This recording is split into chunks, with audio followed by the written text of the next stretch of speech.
வைக்கணும்ல. நீங்க எம்ஜிஆர்லாம் இவர் கொண்டாடுறாரு, அதுக்கு சிலை மேல நிற்கக்கூடாதுலாம் கிடையாது. என்ன சொல்றேனே, ஒரு காட்டுத்தனமான வெறி பிடித்த ரசிகர்கள் கூட்டம். இன்னொரு விஜய்க்கு முக்கியமான ஒரு எச்சரிக்கையா ஒரு பதிவு பண்றேன்.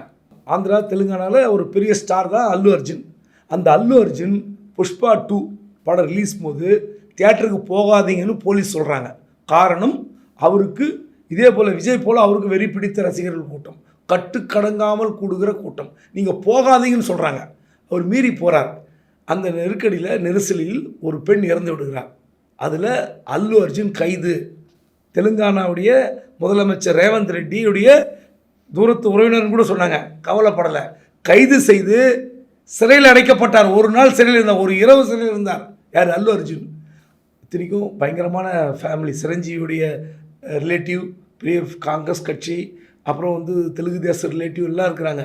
ஈவினிங்கே போய் பெயில் வாங்குறாங்க. ஆனால் அந்த ஹைகோர்ட் பெயில் காப்பி வரல. ஆனால் ராத்திரி ஃபுல்லாக சிறையில் தங்கி விட்டு தான் வெளியே வந்தார். ஏன் இது நான் ஞாபகப்படுத்துகிறேன்னா, நான் இப்படிலாம் ஆசைப்படலை. விஜய் அரசியலுக்கு வர வேண்டும், ஒரு ஆளுங்கட்சி எதிர்க்க வேண்டும், அங்கே இருக்கிற குற்றங்குறைகளை கண்டுபிடிக்க நானும் ஆசைப்படுறேன்.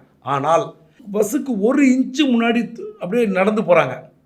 ஒரு சின்ன தவறு, ஒரு ஸ்லிப்பாக இன்னொருத்தர் கால் பட்டு இன்னொருத்தர் கால் படும்போது டயரில் ஏறி போச்சுன்னா, ஒரு ஸ்டாம்பீடில் நெரிசலில் இல்லை காரில் மாட்டிக்கிட்டாங்கன்னா, இல்லை உங்கள் பஸ் டயரில் மாட்டினா என்ன?